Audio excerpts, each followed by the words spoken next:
mga minamahal na Tagumeños at Kupo Marianista. Kasama ang WWM News o Weather Marianista News. Ako si Karin Venice Bunak, hatid sa inyo ang tampok na balita tungkol sa mga nakaraang araw na pagpatuloy ng pag-ulan. Muling tayo nakakaranas ng hamon dulot ng panahon. Ayon sa mga pagsusuri, patuloy pa rin ang pag-ulan sa mga lugar na naapektuhan ng baha. Maaaring asahan muli ang pag-ulan sa buong Mindanao ayon sa State Weather Bureau Pag-asa. Maulan at mainit na umaga mga Kamarianista at Tagumeños.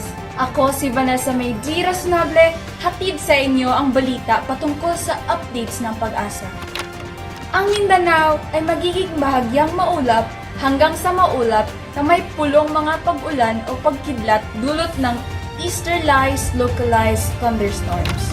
Katamtaman hanggang sa malakas na hangin mula sa silangang hanggang sa hilagang silangan na may katamtaman hanggang sa maaalon na karagatan ng iira sa silangang bahagya ng Mindanao. Sa ibang dako, mahina hanggang sa katamtamang hangin mula sa silangan hanggang sa hilagang silangan. Ang mga baybaying dagat ay magiging banayad sa Tagum City. Kaya naman mga kamaryan, pinapayuhan namin ang mga Tagumeños kung kailangan lumabas, tiyakin na may kasamang paing at magsuot ng tamang kasaupo para makaiwas sa pagkabasa at magkasakit. Sa ganitong panahon rin, mas aktibo ang dengue dahil sa water stagnation, mga balde ng tubig o kanal, etc. Ingat din sa pagmamaneho at iwasan din lumaan sa mga baha o lugar na maaring delektado kagaya ng landslide risk na daan. Ngayon naman partner, nais naming mag-interview ng ilang Marianista dito sa SNC kung ano ang kanilang opinyon sa tagulan ng panahon ngayon.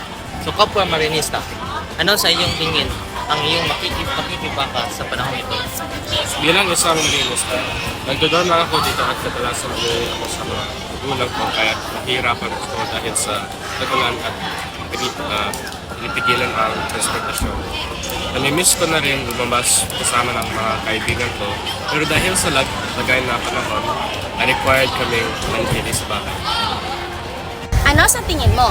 Ano ang iyong mga pakikibaka sa panahong ito? Siguro sa mga suspension ng classes dahil sa panahon na nakakancel ang mga practice at gawaing performance task dahil doon napilitan na rin manatili sa bahay dahil sa ulan. Mga minamahal kong tagapagkinig, ako po ay kasulukuyang narito sa Davao de Oro. Dahil sa pagpatuloy ng pag-ulan, maaaring magdudulot ng landslide ng ilang bahagi ng Tagum. Kaya ayon sa report, ngayong lamang February 6, 2024, base sa aming nakalap na impormasyon sa Masara, Davao de Oro, halos 7:50 ng gabi sa Martes, isang malaking landslide ang tumama sa Zone 1, Barangay Masara, sa Macto, Davao de Oro, na itala na may 8 manggagawa ng isang kumpanyang minahan ang nagligtas bagamat hindi patiyak kung ilan sa kanilang kasamahan ang nasawi sa pangyari. Ayon sa mga ulat, isang bus na may mga sakay na mga manggagawa ang nagbasakan ng lupa sa landslide na naganap malapit sa Barangay Hall. Hindi malinaw kung ilang manggagawa ang sakay ng masabing bus. May mga ulat din na nagsasabing may mga bus na apektado, ngunit hindi ito may pagtapat ng independeng kumpirmasyon. Pagdasal natin ang ating mga kapatid sa Masara at ipagdarasal natin ang kanilang kaligtasan at kalakasan sa gitna ng trahedyang ito. Naway magpakita tayo ng pagmamalasakit at pagtulong sa kanila sa mga oras na ito ng pangangailangan. Sana'y gabayin at patagin sila ng Diyos sa gitna ng trahedya. Sana'y makahanap ng lakas tulong sa mga kapwa-tao sa oras ng pagsubok. Ipagdasal natin ang kanilang kaligtasan at lakas. Nanalangin tayo para sa mga taong may mabubuting kalooban na magbigay ng damit, kaunting tulong sa pagbibigay ng relief goods. Itaguyod natin ang pagkakaisa at pagmamalasakit sa ating mga kapatid na nangangailangan. Yun lamang po sa interview sa pagitan ng mga Marians.